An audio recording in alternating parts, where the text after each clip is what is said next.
The Equinox crew was on high alert. Even before reaching orbit, intermittent system failures had begun occurring, as if an invisible presence was interfering. "This isn't just interference," said Caleb Voss, the chief engineer, adjusting the communication systems. "It feels intentional." Elias, ever the skeptic, shook his head. "Are you suggesting the planet is trying to talk to us?" Before Caleb could respond, every monitor on the ship began flashing, and a metallic sound reverberated through the speakers. A simple message appeared on the screen. "Are you ready?" The message triggered mixed reactions among the crew. Anika was fascinated. "Whatever it is, it's communicating," she said, almost reverently. Elias, more cautious, saw it as a threat. "Or it's testing us," he countered. Meanwhile, Caleb began adjusting the equipment to decode the signal. But as he worked, he suddenly froze, his eyes locked onto something no one else could see. "They are watching us," he whispered, his voice distant. When Elias called his name, Caleb collapsed, unconscious. Anika and Elias rushed Caleb to the med bay, but the scans revealed nothing abnormal. Yet, when Caleb woke up, he began describing visions. "It's like an infinite ocean of patterns," he said. "They don't have a voice like ours, but they're trying to get into my mind. They're trying to understand who we are." Elias remained silent, absorbing his words. He knew they couldn't ignore what was happening, but he also feared what they might uncover. "We're dealing with something we don't understand," he told Anika. "And that never ends well." That night, a translucent structure began to emerge from the planet's surface, glowing in a rhythmic pattern, one that seemed synchronized with Caleb's heartbeat. "It's an invitation," Anika said, her eyes locked on the screen. Elias hesitated before replying. "Or a trap. But whatever it is, we have to go." He knew this could change everything, for better or for worse. As the ship prepared a team for descent, the structure's glow intensified, as if anticipating their arrival. The descent of the team onto the planet was filled with palpable tension. The Equinox's small exploratory module pierced through Gairos Beta's atmosphere, diving into a landscape bathed in hues of purple and blue. The surface was as surreal as the initial readings had suggested. Translucent mountains and rivers of luminous liquid that defied gravity, flowing in impossible patterns. "It's as if the planet is bending the laws of physics," Anika remarked, her eyes fixed on the monitor. Beside her, Elias was less impressed and more concerned. "If it can bend the laws of physics, what's stopping it from bending us next?" As the module touched down, the vibration they had felt upon entering the atmosphere intensified. Caleb was the first to step out, despite Elias' strict orders to follow protocol. "They know we're here," Caleb said, as if that justified his actions. The translucent structure loomed ahead, far larger than anything the team had ever seen.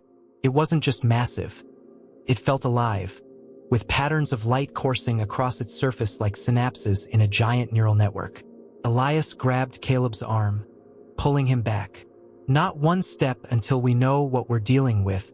Anika examined the ground, which seemed to vibrate softly, almost like it was breathing. "The material isn't organic or mineral," she said, kneeling to collect a sample. But as soon as the collector's arm touched the surface, the structure reacted. A pulse of light surged from the ground to the base of the construction, and an opening began to form, a doorway into the unknown. "I think we just knocked," Caleb whispered, his voice a mix of fascination and fear. Elias clenched his fists, feeling the weight of responsibility. "Or we just activated something we shouldn't have." Inside the structure, the environment was even more unsettling. The walls pulsed with shifting lights, and the floor felt solid yet subtly undulated beneath their feet, as if they were walking on frozen water. Anika quickly noticed that the team's sensors had become useless. "We're blind in here," she muttered, adjusting her devices. Caleb, however, seemed strangely confident, almost as if he knew exactly where to go. "They're guiding us," he said, pointing toward a corridor glowing more intensely than the others. Elias hesitated. "Or leading us straight into a trap." The corridor led to a central chamber, where a floating sphere composed of small, shimmering fragments hovered, moving in chaotic yet deliberate patterns. Caleb took a step forward, as if drawn by an invisible force. "Wait!" Elias shouted, but it was too late. The sphere fired a beam of light, enveloping Caleb. His body froze, eyes wide with shock, as Anika and Elias rushed to reach him. "Is he okay?" Anika asked, her voice shaking. Elias checked the vitals on Caleb's suit.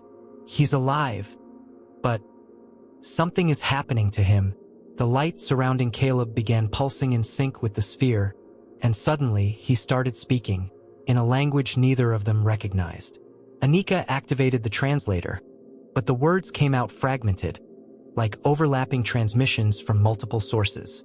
They failed, learn, balance, destruction. Anika frowned, trying to make sense of the cryptic message. "They're trying to tell us something," she said, but Elias was more concerned about getting Caleb back. "And what if he doesn't come back as himself?" he asked.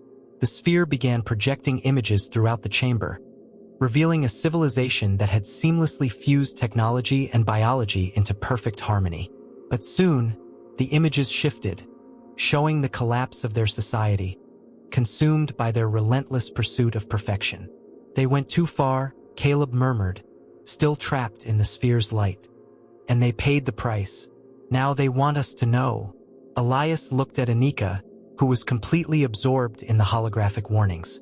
"This isn't just a discovery," he said gravely. "It's a warning. The question is, are we ready to listen?" The sphere around Caleb seemed to have dimmed slightly, but he remained in a trance-like state. Anika frantically monitored his vital signs while Elias tried to make sense of what was happening. "He's being used as a conduit," Anika said, her eyes fixed on the monitors. "But they're not just speaking through him. They're changing something inside him." Elias shook his head, dissatisfied. "This isn't what I'd call communication. This is an invasion." The sphere began projecting new fragments of information, moving geometric shapes, accompanied by sounds that seemed to interact directly with their senses. Elias felt a slight dizziness, while Anika absorbed everything with fascination. "They don't think like us," she said. "This isn't a language. It's a form of thought, translated into something we can understand." Elias crossed his arms, clearly unsettled. "If this is understanding, why do I feel more lost than ever?" Caleb began speaking again, but this time his words were clear, though they carried an unnatural weight. "They were like us," he said, in a voice that didn't entirely sound like his own.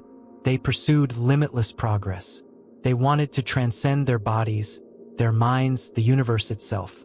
But in doing so, they forgot who they were." Elias glanced at Anika, who was trying to record everything. "Does this sound familiar to you?" he asked. She hesitated before responding. "It feels like a reflection. We're walking the same path." As Caleb spoke, more projections emerged. They showed debates among the ancient members of the extinct civilization. On one side, a group advocated for progress at any cost, while the other feared the consequences of pushing forward without restraint. "They knew they were divided," Caleb translated, "and it destroyed them. They created something so powerful that they could no longer control it. Something that turned against them." Elias frowned. "Then why share this with us? Do they want us to make the same mistakes?" The sphere began projecting visions of possible futures for humanity. One depicted a devastated planet, where artificial landscapes and a fusion of biology and technology dictated every aspect of life. The other showed a world trapped in fear, too paralyzed to progress, unable to solve its global crises. "They're showing us two extremes," Anika said, "but both lead to ruin. The balance, they spoke of, lies somewhere between these paths." "Still connected," Caleb murmured, "but finding that balance is harder than it seems." The tension between Elias and Anika grew as they grappled with the implications of what they were witnessing. Elias believed that the only way to prevent collapse was to abandon the reckless pursuit of progress, while Anika argued that knowledge was the only way forward. "If we stop exploring, we stagnate. And stagnation is the same as death," she insisted. Elias countered, "And if we push forward without caution, we destroy everything around us. Knowledge without wisdom is a weapon." Before their argument could continue, Caleb interrupted with a new message, this time more direct. You have the power to decide your fate, but you must accept the consequences. Silence filled the chamber. Elias realized that the entity wasn't just transmitting a story, it was issuing a challenge. They didn't give us answers, he said. They gave us a mirror. Now it's up to us to decide what to do with it. Anika looked at Caleb, who appeared paler than ever. But what if we're not capable of deciding? She asked. Elias didn't answer, but he knew that question would haunt them for the rest of their lives. The silence that followed the entity's message felt heavier than any sound. The crew gathered in the central chamber of the structure, surrounded by projections of possible futures. Caleb, still weak, sat beside the sphere, while Anika and Elias argued about what to do next. They're forcing us to choose something we don't fully understand, Elias said. This isn't a decision. It's a trap. Anika shook her head, frustrated. Or maybe it's an opportunity. If we refuse, we might lose everything. Caleb looked at them, exhaustion evident on his face. They're not asking us to choose an immediate future, he said, his voice hoarse. They want to see if we can carry the weight of what we've seen. This isn't about a single decision. It's about how we move forward. Elias narrowed his eyes. Move forward to where? How do you carry something like this without destroying yourself? Or everyone else? Caleb smiled faintly but didn't answer. The argument intensified as Anika defended technological progress. If we turn away from knowledge out of fear, we'll never be different from them, she said, pointing at the projections of the extinct civilization. They failed because they didn't know how to use what they had. But that doesn't mean we should stop searching.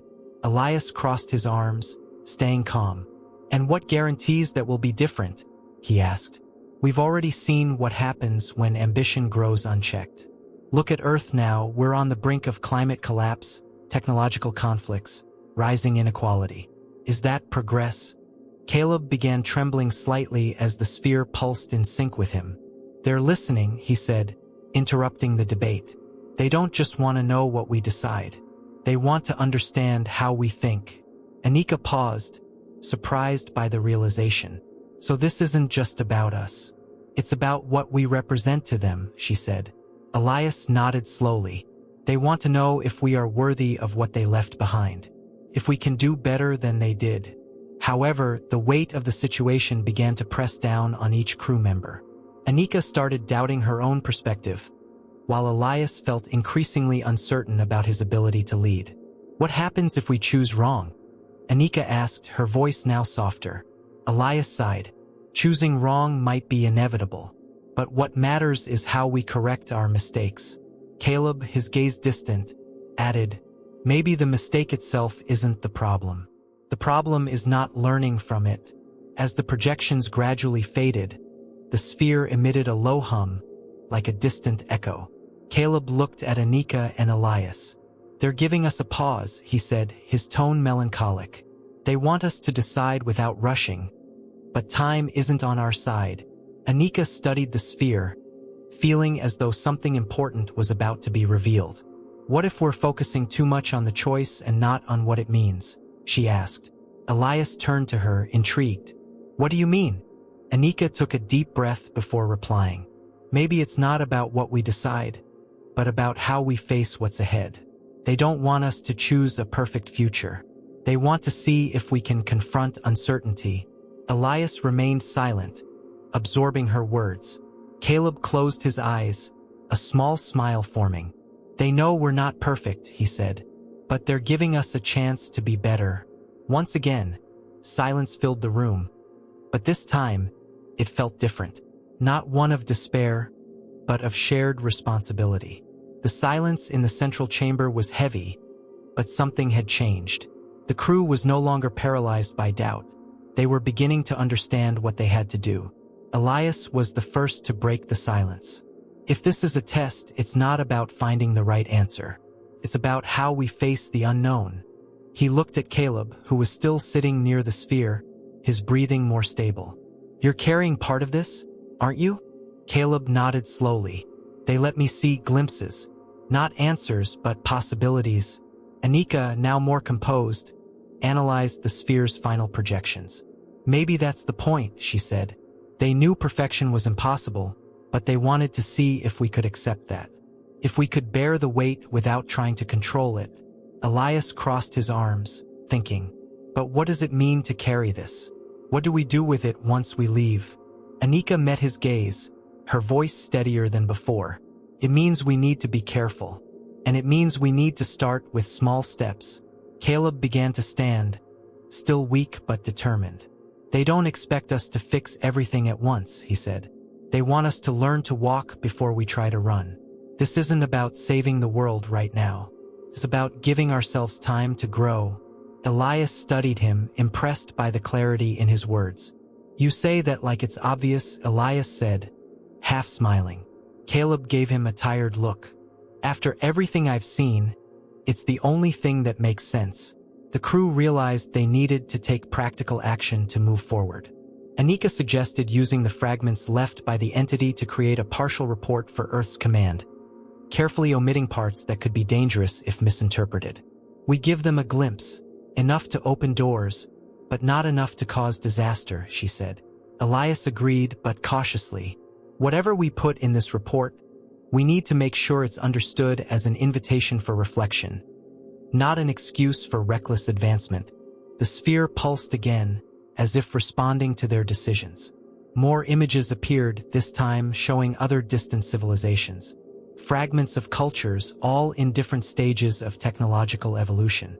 Some had found balance. Others showed signs of collapse. They're showing us that we're not alone, Anika said, but also that we're not unique. Other species face the same challenges.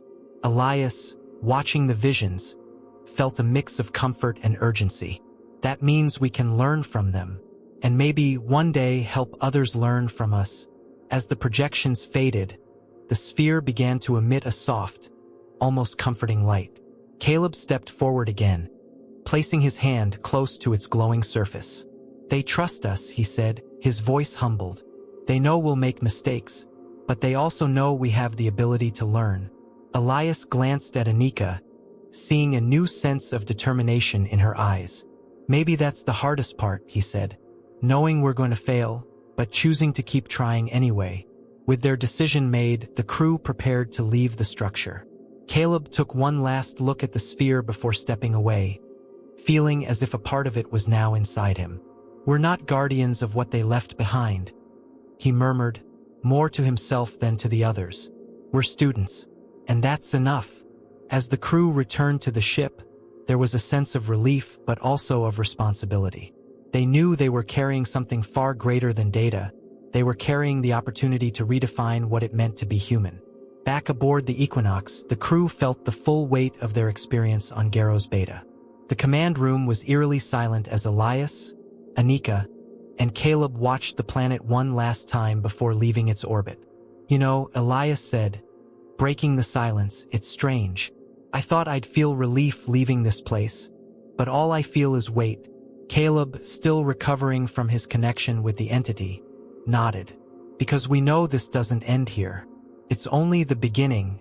The partial report was nearly finished, but the decision to withhold crucial information still lingered over them like a shadow. Anika sat at the console, reviewing the data for the third time. We're sending something incomplete, she said, frustration in her voice. Elias placed a hand on her shoulder. We're sending something safe. This isn't about hiding, Anika. It's about protecting. If we give them everything at once, we risk destroying more than we save. Anika sighed, but she knew he was right. What if they think we're withholding something? She asked. Elias responded calmly, because we are, but for the right reasons. Caleb was in the med bay when Anika visited to check his vitals. How are you feeling? She asked, concerned. Caleb smiled, though exhaustion was evident on his face. Like someone who's carried the weight of 1,000,000 extinct minds, he said with a weak chuckle. Anika remained silent for a moment before replying. They chose you because they knew you could handle it. But that doesn't mean you have to carry it alone. Caleb looked at her, his expression serious. I know. That's why I'm here. Before sending the report, Elias gathered the crew to discuss its implications. We're not just sharing information, he said, scanning the faces around the table. We're deciding the pace of the future. We need to make sure this fragment is handled carefully. Something that inspires reflection, not ambition. Anika added, command is going to push for more. That's inevitable. But we need to stand firm. If we give them everything now, we lose control over what comes next. Caleb finished, and maybe the balance we're looking for lies in patience. Tension rose as the transmission to Earth's command was prepared. Elias hesitated, his finger hovering over the button that would send the report. He looked at Anika and Caleb, both silent, waiting for his decision. If we send this, he said, there's no turning back. Caleb responded calmly, but not sending it is also a choice. And choices always have consequences. Elias nodded slowly, knowing there was no perfect path. He pressed the button, and the transmission was sent. As the ship began its journey back to Earth, the crew processed the internal shifts caused by their mission. Anika, always driven by progress, now felt the need for caution in her work. It's not just about moving forward, she murmured to herself, analyzing the fragment left behind by the entity. It's about moving forward the right way. Elias, on the other hand, reflected on his role as a leader. I always thought leadership was about making quick decisions, he admitted to Caleb during a conversation. But now I realize leadership also means knowing when to wait. As Gairos Beta faded from view, Caleb made one last entry in his journal. They gave us a burden, but they also gave us a choice. There's no guarantee we'll get it right, but true strength lies in continuing to try. He closed the journal and gazed into the stars ahead. We're still at the beginning, he murmured. Elias, overhearing him, responded, and maybe that's what gives us hope. The Equinox continued its journey back to Earth, but for Elias, Anika, and Caleb, the trip felt like a threshold between two worlds, the one they knew before Gairos Beta and the one they were only beginning to understand. Elias, seated on the bridge, reflected on the decision to send the partial report. They're going to ask questions, he said to Anika, who stood beside him. They'll want to know what we left out. Anika, gazing into the void of space, responded calmly. Then we have to have the courage to admit what we know, and what we don't. Caleb spent most of his time in the med bay, still recovering from the effects of his connection with the entity. Though exhausted, he felt a clarity he had never known before. They gave us something that can't be measured, he told Anika during a visit. It's not just data, it's a burden of responsibility. And I think that's harder to carry than any information. Anika agreed, but she also knew that this burden was an opportunity. Maybe that's what separates us from them, she said. The ability to carry the burden without letting it destroy us. Over the next few days, the crew began discussing how to apply what they had learned. Elias suggested that the fragment left behind by the entity should be studied gradually, with caution. We can't afford to rush, he said. The balance we seek isn't about moving fast, but moving carefully, Caleb added, and accepting that balance is never permanent. It's a constant struggle, but that's what makes us human. As the Equinox finally approached Earth-controlled space, the crew felt a mix of relief and apprehension. They knew the knowledge they carried had the potential to change everything, for better or worse. Elias sent a final transmission to command, summarizing the spirit of their mission. We have discovered something that challenges our understanding, but what we have learned is more important than any data. Progress only has value when it is guided by wisdom, and wisdom begins with humility. He sent the message with a sense of completion, but also with a weight he knew would never leave him. As the blue planet of Earth appeared before them, Caleb gazed out the window, haunted by the visions that still lingered in his mind. He knew that carrying the memories of the entity would be a burden for the rest of his life, but also a source of purpose. They gave us a chance, he thought, a chance to be better than they were. Beside him, Anika shared the same feeling. Now it's our turn to decide, she said. Not just for ourselves, but for everything we can build. The Equinox landed at the Earth base, greeted by the watchful eyes of scientists and commanders. Elias knew the questions would come soon, but for now he felt a brief moment of peace. What matters, he thought, is that we didn't just bring back knowledge. We brought back the chance to reflect, to reconsider our path. He glanced at Anika and Caleb, knowing that what they had experienced connected them in a way few would ever understand. Back in his quarters, Elias made a final entry in his logbook. Knowledge is not a destination. It's a journey. And sometimes the greatest lesson isn't in knowing everything, but in accepting that we don't. Balance is humanity's greatest strength, but also its greatest weakness. If we want to survive, we must learn to live within the chaos. Closing the journal, he looked up at the night sky, where Gairos Beta was now just a memory. But in his mind, he knew the real work was only beginning.